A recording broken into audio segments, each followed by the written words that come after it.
We can also talk about what grokking means, because I actually had a when I was first working on the feedback form, and I said like grokking points feedback, and then Chantal passed by and she just like saw the word. She didn't know what I was doing, and she was like, "What is a grokking? Is that like a sex thing?"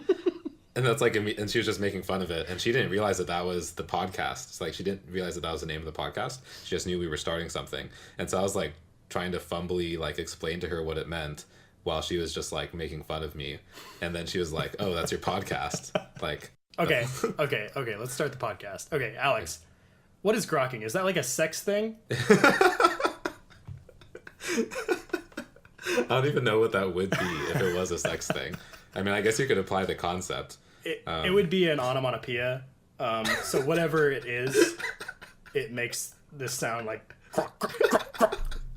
I don't know what you have to do to make that sound, but it does sound gross. I know what you would have to do.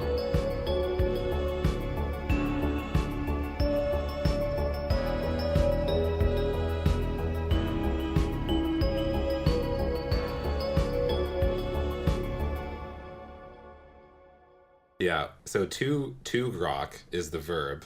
So it's like he, she, me, grok, grokking, grokt. And it came from Robert Heinlein novel, right? It came from Stranger in a Strange Land. Yeah. And I don't actually remember the context that was invoked there because I never read it. But I know that to grok, it's basically like the next level up from to understand. So the idea is it's a type of understanding which isn't just like a rational, conscious understanding, but sort of like a deep, emphatic understanding. I like the word intuition. It's like it's an intuitive understanding. It's like like you can understand how to bowl a bowling ball without like rationally even understanding how the game works. You can kind of intuit the motions. Yeah, that makes sense. I mean, I think that the reason why it started, it was just this made up word in a novel, but it started getting picked up in like the nerd rationalist community, I think, was kind of where I noticed it, or like in the I first heard about it in the magic community. Yeah, I don't think that's where I first heard about it, but they do use it a lot in that community. Yeah, because it's like a design principle. Yeah, because they were saying if you've got a game and you're trying to learn about like there's a card or a theme or something, you shouldn't just have to like read about it and rationally understand it. You should like look at it and then immediately understand what's going for. Yeah, I mean the usual example for magic, at least, is the flying mechanic. Everybody knows how flying works almost intuitively as soon as they start playing. Like, my dude flies over your dude because he has wings. Right. To apply that to what we're trying to establish through our conversations, and where the pun with talking and grokking comes in the name, is that we don't want to just talk about politics or culture or whatever the topic is.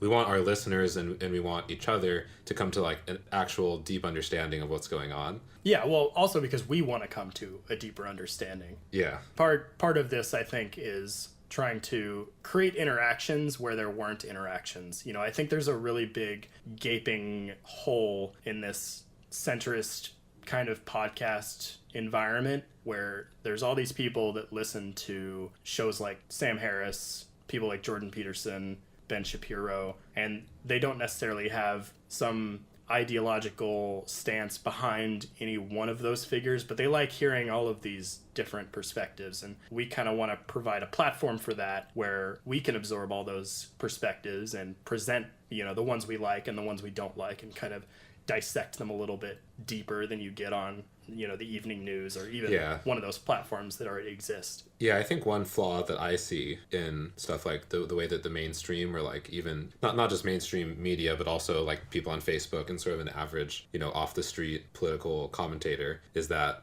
well, maybe that's part of the problem, is random people off the street are political commentators now, aka us. But one problem that I see is like, say if someone's going to talk about abortion or something, they'll be like, okay, here's the pro-choice people and they're baby murderers, and here's the pro-life people and they're misogynists. And there's basically this like categorization that goes on where you say, okay, these people hold these positions, and like the relevant thing about them is what the position is and that it makes them bad or good. And I think that, if you were really going to grok their position, you wouldn't just say like, here's the box that they would check when they walk into the ballot box.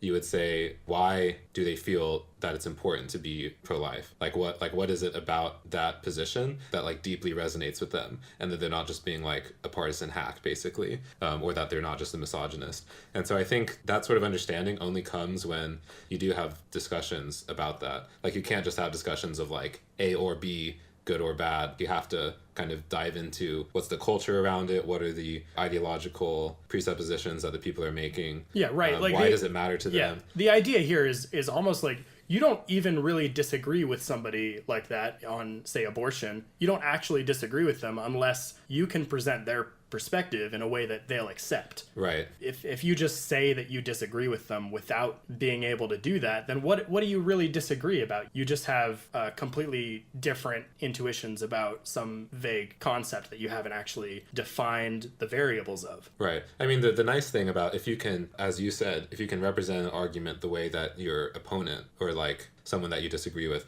if you can represent their argument in a way that they accept, then at the very least, even if you don't agree with it at all, you can start by like talking about the same thing, because it's very easier for people to talk past each other, or like they'll think that they disagree on a subject, but they actually agree on like 9 out of 10 of it. And then like the last 10%, they diverge a little bit, and then they think that they disagree 100%. Yeah, and it takes so long to get to that last 10%. You gotta argue on every single level, and then realize, oh, we actually converge here. We're just talking about it differently. And we actually agree about this. We're just talking past each other. Right. Until it's you like, finally get to that bedrock principle. It's like, actually, we agree about everything except I believe that free will exists, and you don't. And that caused us to disagree about like literally all political points or something.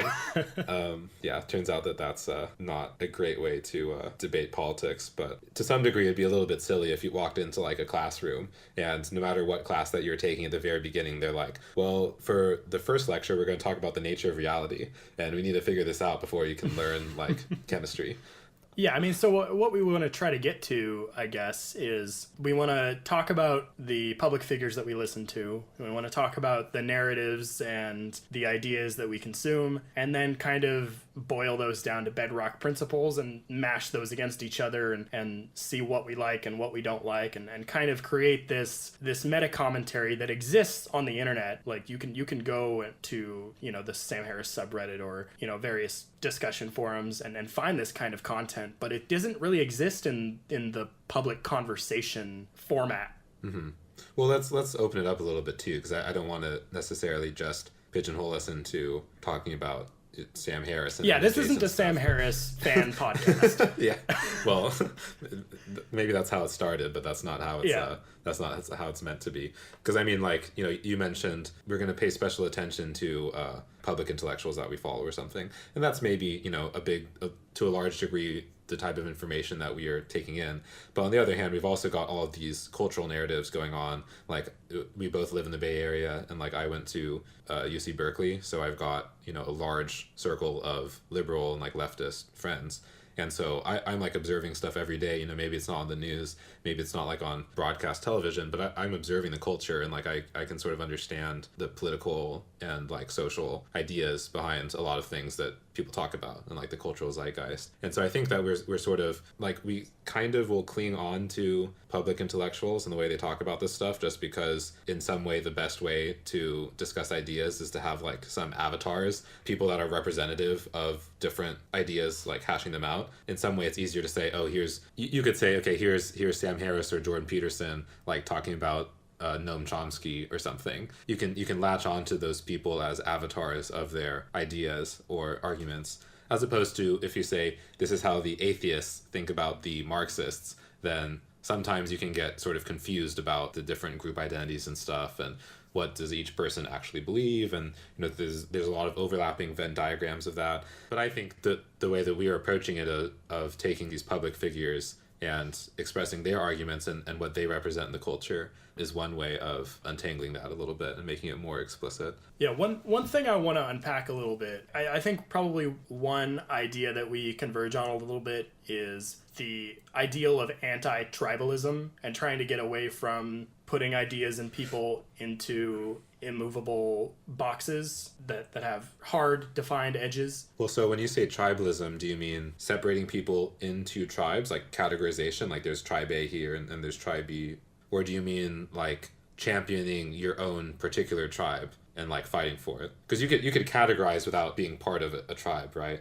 Yeah, so part of it, I think we want to kind of get away from categorizing people and ideas out of hand, just throwing them into boxes and then using those boxes as shorthand for the actual arguments themselves and not really engaging. And the problem with converging on that narrative is that, you know, part of the reason that we started this project is because of this sort of intellectual dark web community that's formed. And one of the criticisms that I imagine we'll get is, how do we separate that from just being another tribe?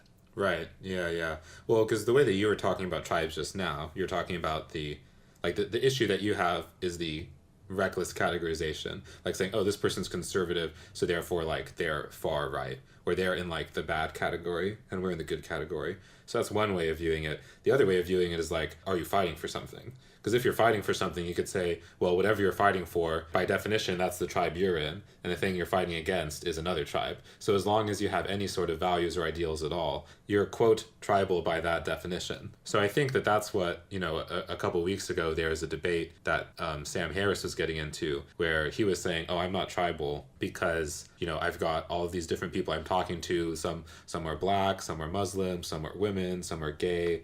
I'm not obviously just talking to other white men, or I'm not just talking to liberals, or I'm not just talking to atheists. Like, yeah, but that's there's a bunch of different type of people I'm talking to, so I'm not being tribal. Yeah, and I know you're not really necessarily making that case for him, but the reason that's bullshit is because that's not the tribe that people are talking about. The tribe that we think, or that, like, say, Ezra Klein thinks Sam Harris is in, isn't the tribe of white people talking down to people. It's the tribe of kind of a status quo warrior centrism that talks down to people, and it just happens to be the case that most of the people in that tribe are old white dudes. Yeah, I guess, I mean, I think that's an illusion that is created by the fact that the space actually is pretty intellectually diverse. Because, like, if you looked at just Sam Harris, it'd be ridiculous to say that he's pro status quo, because he's been fighting religion for like 20 years, right? Yeah. And that was like, you know, Christianity was obviously the status quo in America for a really long time. So I think it's like, once you take all of these people that disagree like fundamentally on stuff, and they're just like willing to talk about it, and you put them in a room and you can say, oh, that's centrist, because the average of them, or like the things that they agree on, is sort of in the middle. But I think that to say that the tribe is centrist is sort of wrong, because that again, it comes down to how we're defining tribes. Are we defining it by category, or are we defining it by values? Because no matter what, if you have any values at all, you could define people who have those values as a tribe, and then people who don't have them as the opposing tribe. Right, and it's fine to do that as long as you still engage honestly with the opposing ideas. Right. So when we say that we're anti-tribalism, we're not necessarily saying we're against people being for or against things, because obviously, like, because then if we're anti-tribalism, then we're now in the tribe of the anti-tribalists. Yeah. I think it's more like, do you categorize people and then label them and then sort of dismiss them out of hand? Like, that's the tribalism we're thinking about, is when you say, you know, that person is a Trump supporter. A Trump supporter is now the label of, like, Voldemort. Like, it's he who should not be named. Like, we can't talk to them. Yeah. It's sort of like they're a toxic, or like a disease vector. Like, if you get too close to them, you're going to catch, like, Trump supporter itis. So I think, just to put a bow around that, to what you were initially saying about, like, the purpose of the project is we're trying to break down tribalism or be anti-tribal.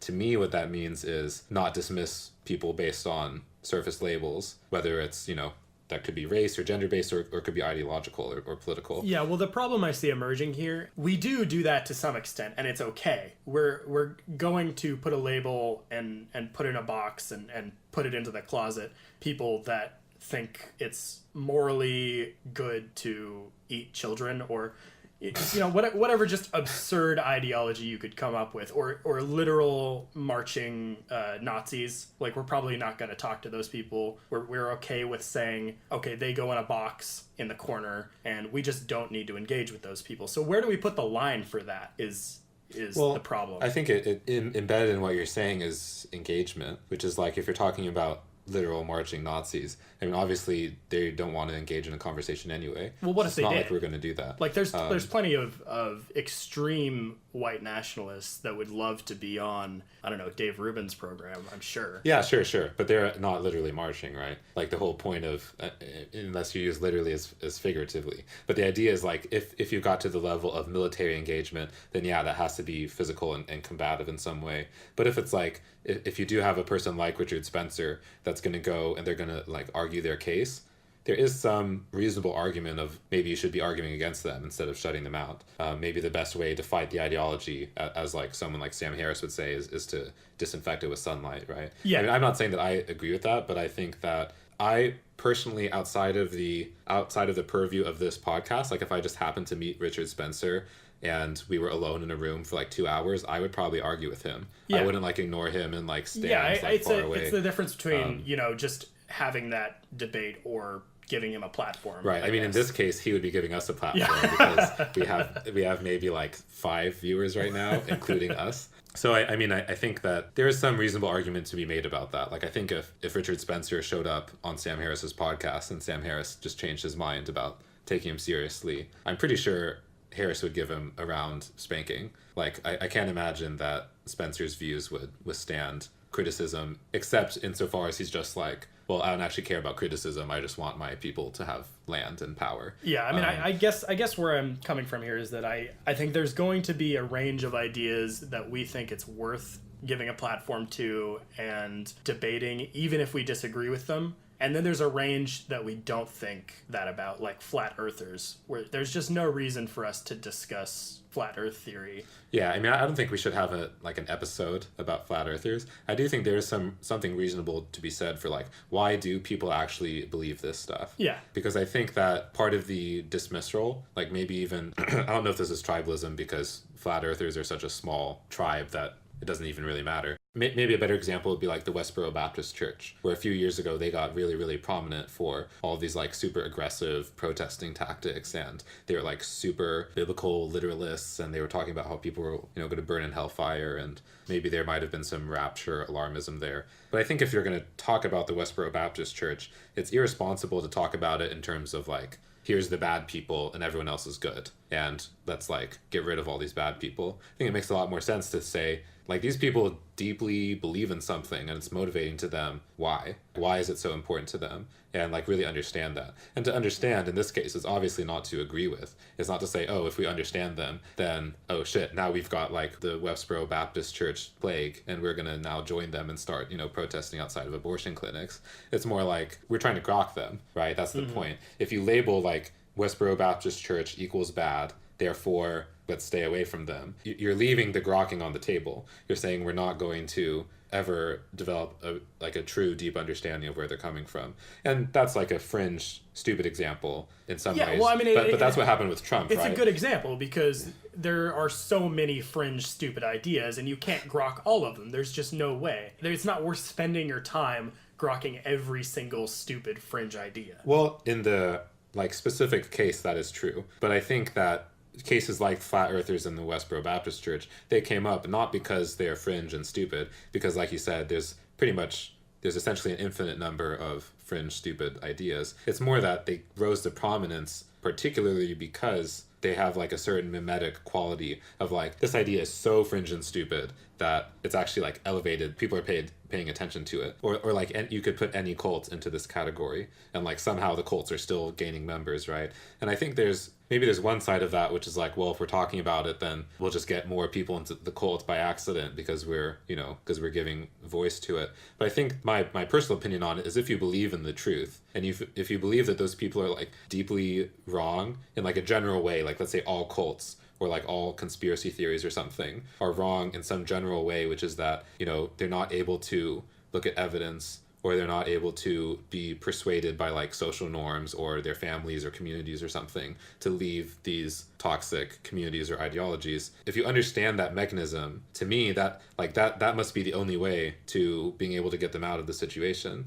I don't think ignorance, like conscious ignorance of it, would actually work, right? Because if you just say, oh, we're never going to try to understand any cults or conspiracy theorists, then that sort of gives them more fuel to just say, okay, all those other people they're denying us, like they're not listening to the truth, therefore we must be the ones with the actual truth. Yeah. If they're like walling us out. Yeah, so if they actually want to talk about it, then they would figure out the truth that the earth actually is flat, and they're just trying to like deny us this platform, right? So I agree with that, but it's still just going to come down to what are our priorities and what ideas do we think it's worth talking about. Like maybe global warming is actually just the most important thing for anybody to be talking about right now, but not every show that we have we're going to discuss global warming. Right. So also I disagree with that. So I'm not saying that I necessarily agree with it. I know. But it could be the case. It is conceivably the case that in a utilitarian sense, the only thing that you should be spending your time talking about is global warming and why doesn't everybody have the same opinion on this. Mm-hmm. And whether or not that's the case, we're going to be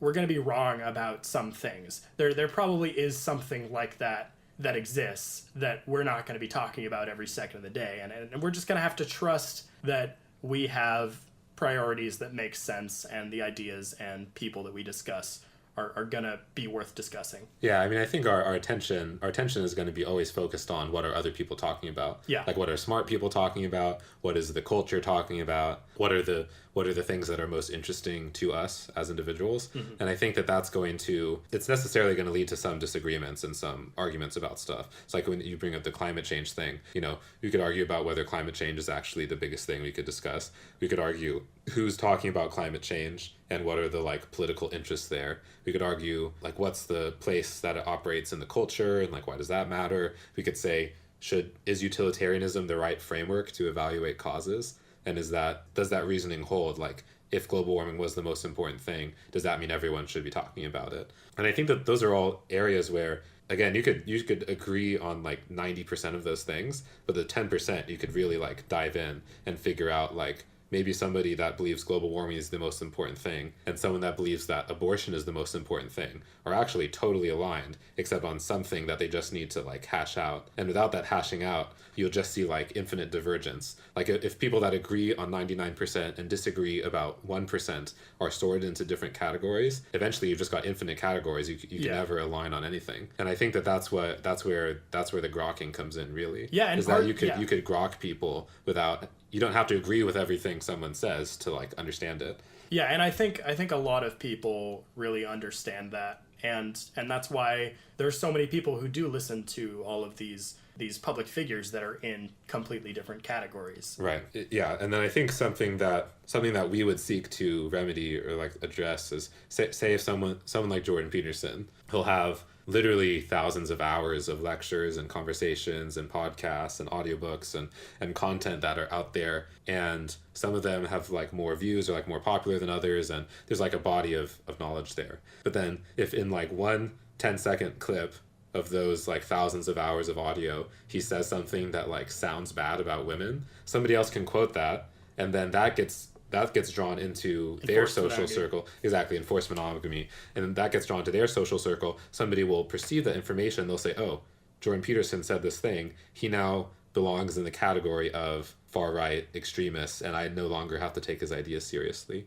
And there's that sort of like category creep problem showing up, which is if you categorize too aggressively based on disagreements, then you end up not being able to really discuss things. You can't find the people you agree with, and you can't find the people you actually disagree with either, and you can't resolve the disagreements. You can't do any of it. Yeah, and Jordan Peterson's a great example for that, because I disagree with him heavily on so many issues, but the places that I see the far left disagreeing with him are places where I think he's actually saying something useful. So I mean, we can say that for the Jordan Peterson episode. Okay. But we don't want to dissect Jordan Peterson right here. Yeah.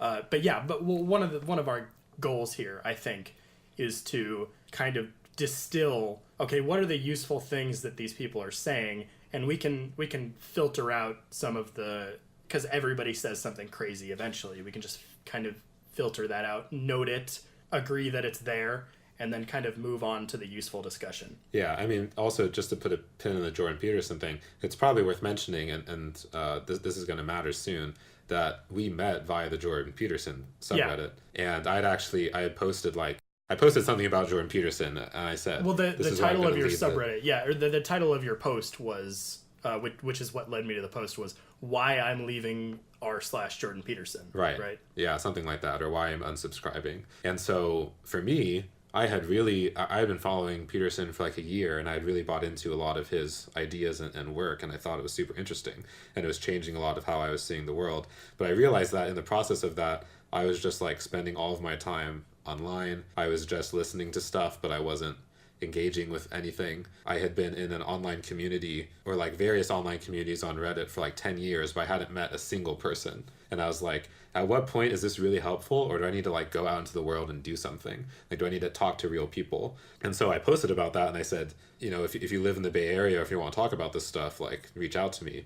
And then that's how I ended up meeting Travis, and that eventually led to us doing the podcast. So I think that principle is super important, which is you have to engage with reality. You can't just be like in your head thinking about stuff all the time. You won't be able to create change that way. And I think that there's the barrier between your mind and like your consciousness and reality, and that is in some ways analogous to the barrier between like your political party and opposing political party, which is that you need to have that level of synthesis if you're going to create progress. And then I was realizing that I wasn't engaging in that synthesis, and that's why I needed to find and like meet some people in the real world. Yeah, and is that something like that you thought too? Or and part of that is that engaging with that synthesis is just believing that you could be wrong about something, and even getting excited about the idea of you being wrong about something. Or not even wrong, but like not having a more full understanding. Like always seeking a fuller understanding. The Socratic idea of, we're not disagreeing, we're just getting closer to the truth. Is that a Socrates thing? I don't know, maybe. Okay. No, I made it up. That was me. Okay. I mean, to be honest, you should just like take quotes and then say it's Socrates, but it's actually you. That's like the inverse of the Michael Scott thing. Yeah. I mean, I haven't read a lot of Socrates, but I mean, clearly to me, I guess that's our shared value or our tribe, which is that we truly believe that if you talk about things more, and if you can see the other side and grok it, that's going to lead to progress.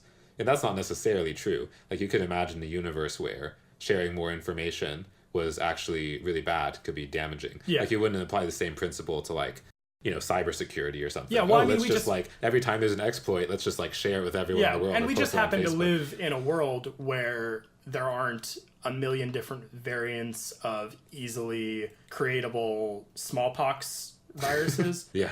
Like, if that was the case, then we would live in this world where like, it's so easy to just post to Facebook and then, oops, I accidentally posted a formulation for smallpox, so we're all dead now. Yeah, that would be bad. Yeah, but we don't live in that world. We live in the world where sharing ideas and disagreeing with each other in a friendly, loving way is actually useful and brings us closer to the truth. Right. And we don't know that necessarily. That's the faith that we have. Sure. That's sort of our life. Yeah, that's the leap of faith that we're taking. Yeah, because we could also be wrong about that. And again, you could live in a world where the people that are better at guarding and like protecting secrets and lying are the most successful people. And there's some argument there. Like, I know it's tons of people that are so jaded with politics or like capitalism, and they say the only way to get by is to be a sociopath and to like lie and cheat and like engage in these power games and stuff. And nothing is about the truth. It's just about who is more powerful. And so I think to engage in this project, we have to have faith that by talking about things like honest conversation,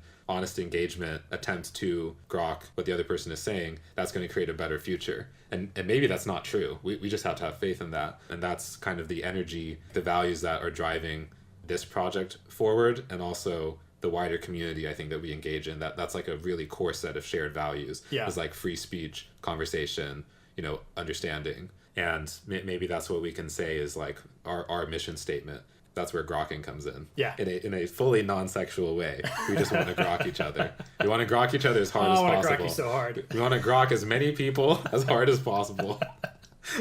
Maybe many people at one time. Yeah. Like intersectional grokking. Okay. Do you want to get a little deeper on how we got to this point? Like our backstories? Yeah. Yeah, sure. So the way that I got into this what led me up to this point, I would say, is when I was young, I was a very, very curious person, and I liked to examine stuff And I like to, like, I would walk down the street and I'd just pick up a stick or something, and then I'd be like, oh, that's a really interesting shape of this stick. And I would like feel it and try to just physically understand it. And I think for my whole life, I had this really, really insatiable curiosity. And at the beginning, when I was young, I was kind of shy and awkward. And my curiosity was always directed towards things and not people. And I was like, especially very bad at talking to people, and like, I didn't really get social norms. And that took me maybe until like high school, when I had my first real friends, that I started realizing like, oh, people are actually interesting and you can talk to them, and you don't just have to play Foursquare or if they're a girl, run away, you know. And so then I eventually went to, and I got quite good grades, partially because I had like a Asian dad, and I went to UC Berkeley. And at Berkeley was when I started being actually like really social and meeting a lot more people and becoming, you know, developing more as a human. And then while I was doing that, I was being exposed to a lot of like liberal and left-leaning culture and ideology and stuff.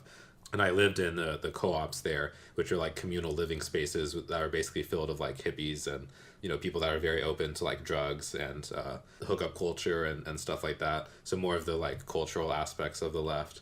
And so I guess I would say that at least until the last like 5 years or so, I was pretty left-leaning politically and like culturally. And my prime concerns were stuff like climate change. And I would describe myself as like an atheist, utilitarian, socialist sort of thing for a while. And then right after I graduated, at some point, I had this decision where I was sitting around being unemployed for a little while, and I was mostly playing video games and didn't really know what I wanted to do with my life. And I thought, well, I'm out of school and I have this like insatiable curiosity, but I can't devote it to school anymore, which is what I did for the last 15 years.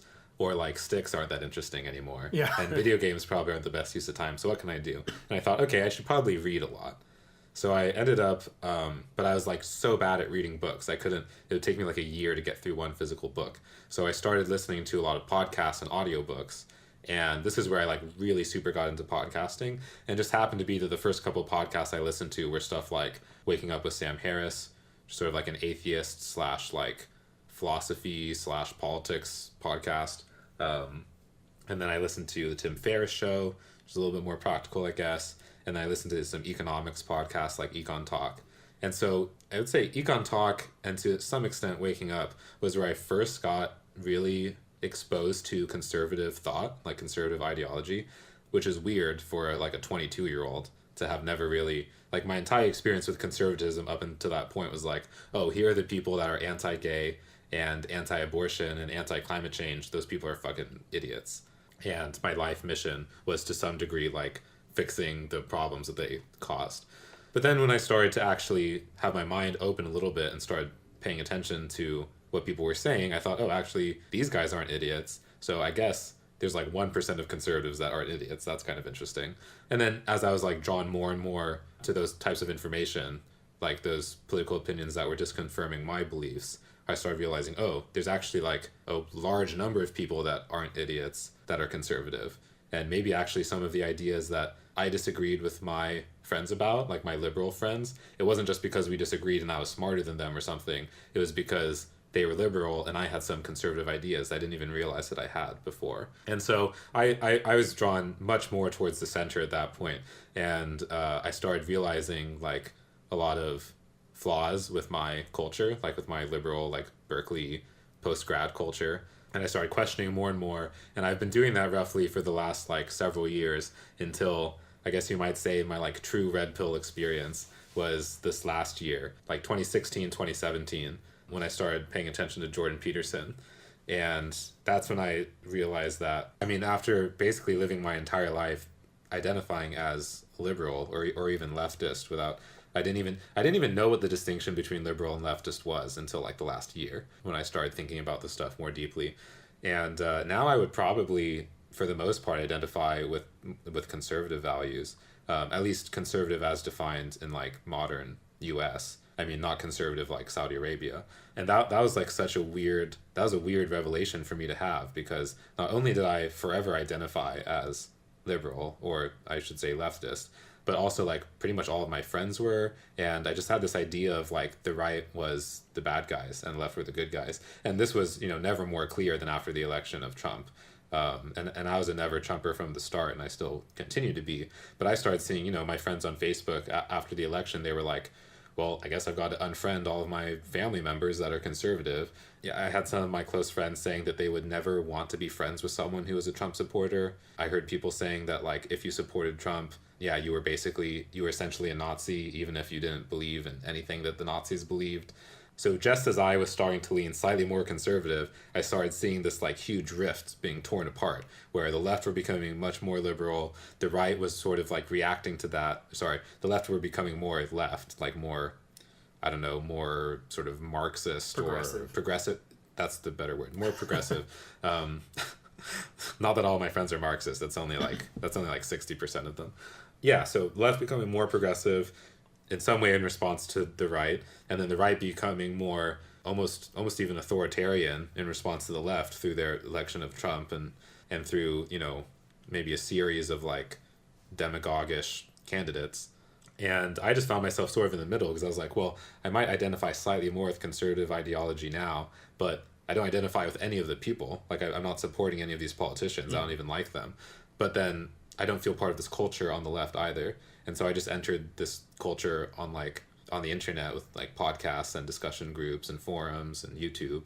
And it wasn't until now, we're coming right up until the present, until the past like half year or so, when I decided to break out of that a little bit and start engaging with people in real life and starting to have difficult conversations, that I really felt like that I had a strong sense of myself and that I was really moving forward instead of just being caught in the same like loops and like filter bubbles that I was before. And I think a podcast, which is something that I wanted to start for, ever since I got into listening to podcasts, I really felt like now I actually have something to contribute. Like I've gone through this journey and I sort of understand in some degree both sides of the political aisle.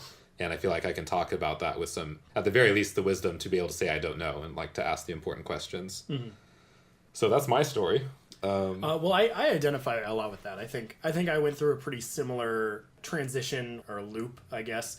Your hero's journey. Yeah, I veered towards conservatism a lot earlier than you, and then I kind of veered back. I grew up with a pretty close conservative friend, and he's like a Glenn Beckian conservative, like a real classic Reaganite. He's a never Trumper too. So you're saying like neocon or like? Yeah, I mean he's neocon basically. Or neoliberal. I mean Reagan is a neoliberal, right? Yeah. So he just identifies with classic conservative ideals and isn't an ideologue such that he'll follow the Republican Party wherever it goes.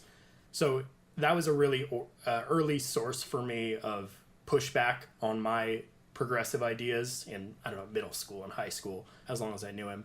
And I think for me, it really, my attraction to these kind of ideas and this community really started kind of how you said you started as a curious kid. I was curious, but it was more because I think I was just so contrarian. I'm just such a natural contrarian. I just have this weird attraction to unintuitive ideas that happen to be right.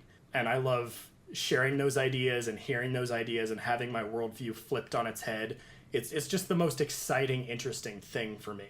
And so that started out, I think in high school when I borrowed The God Delusion from the library. And I became kind of an edgelord, internet atheist for a while. But I mean, I was 16, so that's acceptable. Yeah, there's a certain period where you're allowed to wear a fedora and be an idiot.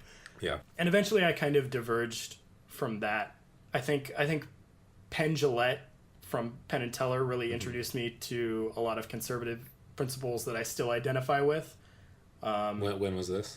Whenever they were doing the bullshit show, I watched all of that religiously. But I mean, like for you, was this like post high school? I think this was post high school. Okay. Yeah, and so I got really into that, and then I kind of looped back around to a little bit of progressivism just because I'm a crazy contrarian. Can you give some examples of that? So I mean, I've gone back and forth on like gun rights so many times, and now I don't even know where I am on that. I'm like you, where there's tons of people who would consider me a conservative, and most of my conservative friends would consider me like super liberal.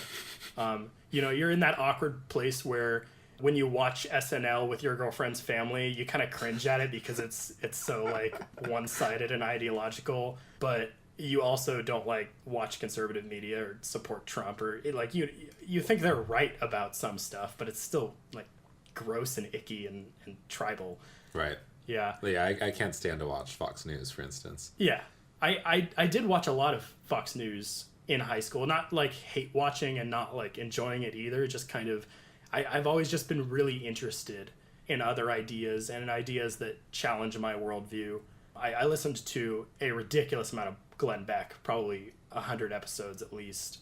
And those are long episodes. That guy goes on forever. Sorry, just to rewind a little bit. You're saying that the conservative, these conservative outlets, and then also your friend that you were close with in high school, were the people that were like challenging your worldview. But what was your original worldview? Like, where does that come from? I mean, I think I was just a standard Daily Show, Jon Stewart kind of liberal. I had those standard talking points, and I kind of knew what those were, and there was a few things where I was a little bit contrarian on, but it wasn't until later in my life that I kind of this contrarian feeling kind of snowballed, and I just got more and more addicted to these ideas that challenged me and made me think differently. What was the culture that you were in then when you were younger? Pretty liberal as well, like the people you went to school with? Yeah. Or like...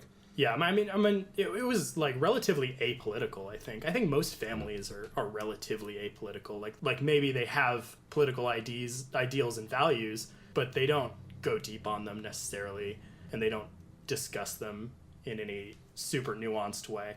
And that, I think that's fine. Like a lot of people complained before the Trump election that not enough people vote, not enough people are political, and now I think we know what happens when way more people are political. It's just like you don't get a bunch more nuanced people. You just get more ideologues. Right.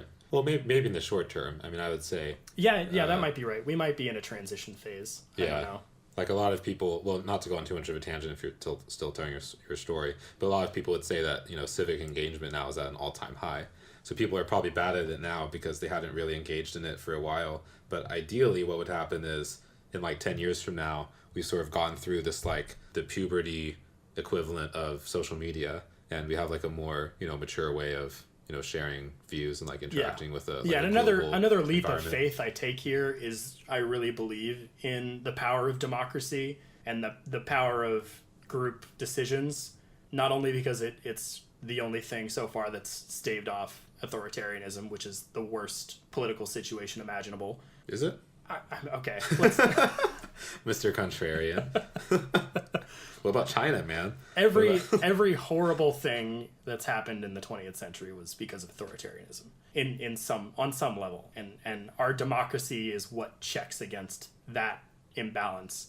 And I believe in the power of group decision making. I think you can prove this mathematically, right? As long as over 50% of a group generally makes the correct decision the majority of the time, that group will make the correct decision every single time. And you only need 51% to be informed. Right. So maybe we're at this puberty stage where right now we used to be at 50 something, and now we're at like 30 something because all these big dumb dummies are just posting on Facebook. I don't know how to steer this back towards my... Yeah, sure. Well, yeah, I'll just ask some questions. Okay. So when did you start getting into this like podcast / Reddit sphere? Yeah, so I've always... How does that tie into, say, like the Trump election? Yeah, so I've always been interested in that kind of medium, like the conversation medium. I got in on podcasts pretty early with Bill Burr, but it was just kind of like fluff podcasts like that, like comedy stuff early on. And then eventually I found Dan Carlin, his history show and his political show. And those are just fantastic. I can't recommend those highly enough. And he was a really good source of contrarian views for me as well. I absorbed a lot of that content. And I've always been really involved and engaged with the skeptic community. And all this kind of really converged into the whole Sam Harris, Joe Rogan sphere. And I've kind of avoided subreddits that are based around a single person. They get really circle jerky, but I think the Sam Harris subreddit is just excellent in its current state and for the last year or so. Maybe it'll degrade once it gets more subscribers. It's at like 30,000 right now. But the level of discourse on there is just really, really great. That's what kind of drew me to the idea, okay, well, maybe there's a community of people like that just want to hear different views, and they want to be challenged, they want to engage, and not just shill their own ideological views. Right. It's more like, it's more about the conversation, less about the politics, I guess. And that's what I've always been interested in, is the conversation. Yeah, because I definitely know a lot of more political friends or like activist friends where they'll say like, well, we already know what's right. We just need to go out and like fight for it. Like, let's not waste our time trying to pontificate about the philosophy. Like, it's already quite obvious to us that things aren't working right now, and we just need to change them. We need more people to get out to vote. We need people to protest. We need more action. We need like direct action. We don't need more philosophy or punditry, basically. Mm-hmm. Yeah, and I mean, there's some level where I agree with that. Like, there's some things that I think I'm right about, that the world would be a better place if everybody also believed what I believe.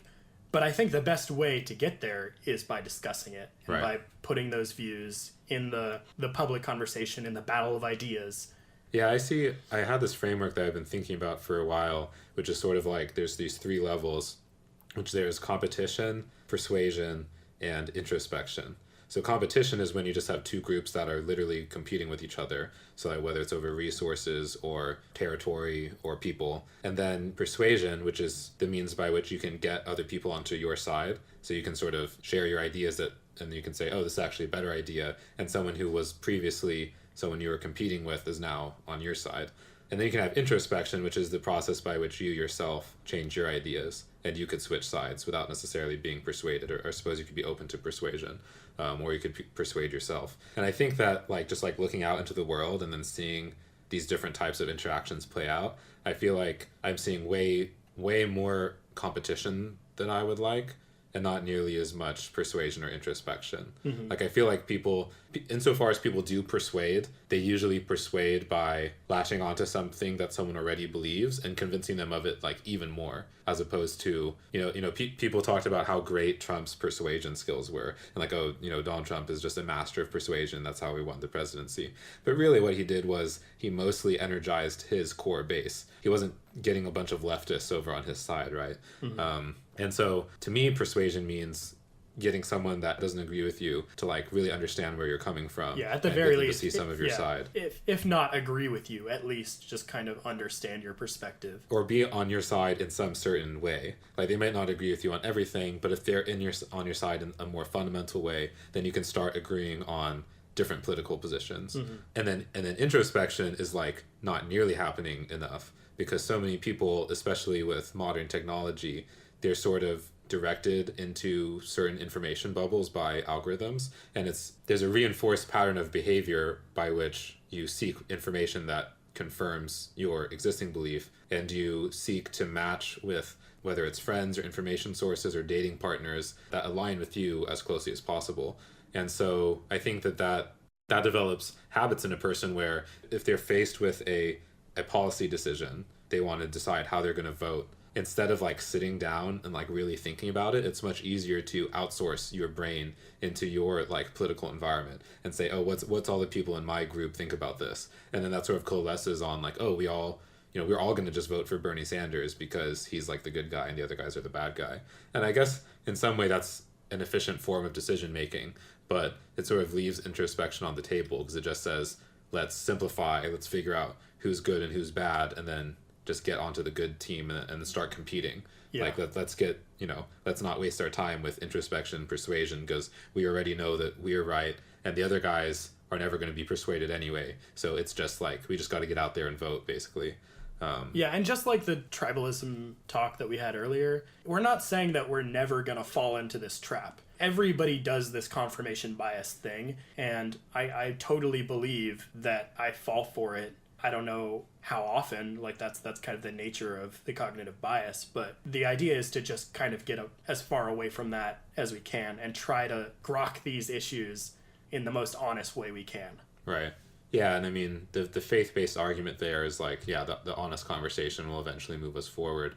And if someone else believes that, if someone else's fundamental axiom is like, liberals good, conservatives bad, their actions will flow from that. And so if they see that someone is a conservative and they believe a certain thing, instead of evaluating that belief they're going to say, well, the person is conservative, that's bad, therefore that belief is bad.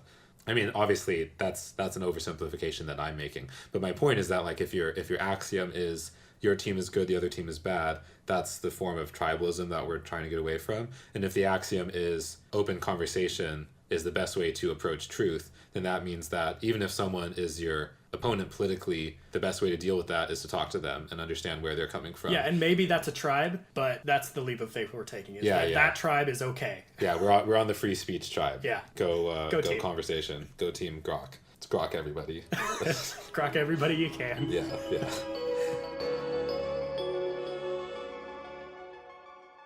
Okay, so where do we go from here? Like, what are we? Well, we had this whole conversation. What do we think our mission statement is now? Did we just say it? Is that it?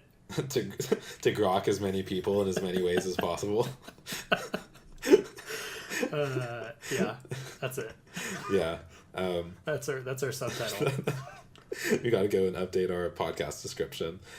Yeah, I mean, I think it's something like we want to further the public discourse by trying to represent ideas from all political and cultural sides as honestly as possible and facilitate that conversation happening. Yeah, and maybe that's too lofty of a goal. Maybe that's not something that we're able to accomplish, but we think that that's the goal that needs to be accomplished. Well, we're doing it on a micro scale, right? Like, yeah. we probably suck at it right now. Like, we've just started out. But, I mean, over time, you know, we might have more and more listeners. We might start getting some serious disagreement within our listener base. And then we can start hashing that out. Like, it would be cool if we could have some guests on where, say that we start a Reddit and there's some people that are really fighting or disagreeing with each other or with us over the Reddit, then we can say, okay, come on the podcast, let's talk about it. Yeah. Yeah, I mean, I would really love for this to be a community-focused project and not something that's just about us and what we think about things, but it's about this community that cares about ideas and what that community thinks about things. Yeah.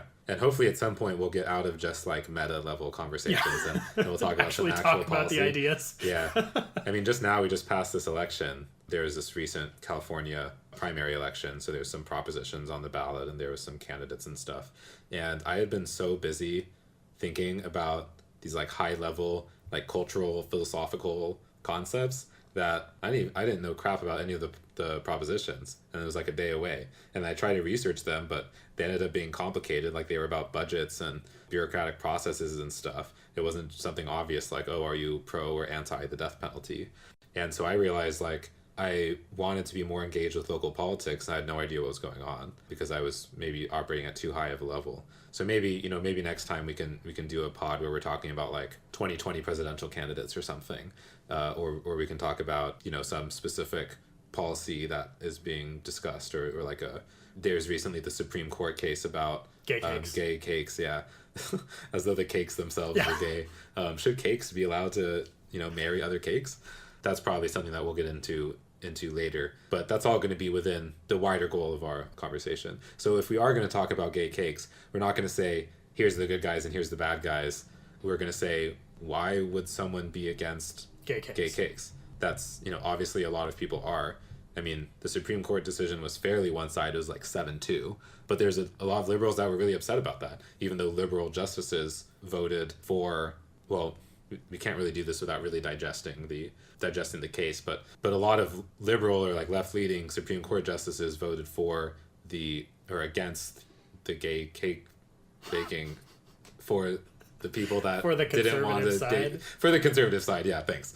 And I don't think that was that hasn't really been understood by the culture yet. I think the response on the left, from what I heard, was mostly like, oh, that's really bad. Well, all these articles went up, and I think they did a good job of explaining, like the New York Times title of their article on this was, it was a narrow decision, and people just didn't understand what that meant, what a narrow decision was. It's not, oh, it's a 5-4 decision. That's not our definition of narrow. It's actually just that this doesn't have any implications about almost any other case.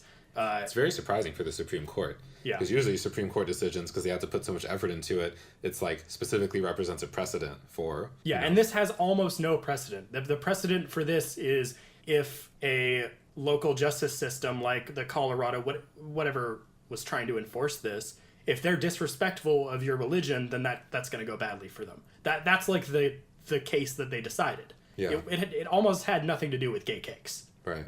weirdly enough. Yeah. Well, we'll have our own like mini Supreme Court hearing here, probably in some future episode. All right. Yeah. I mean, I think that we kind of That about wraps it up. Yeah. Yeah. Well, that's our story. Stay tuned for more. If you want to get grokked. Get grokked real hard. Get grokked like Grokt.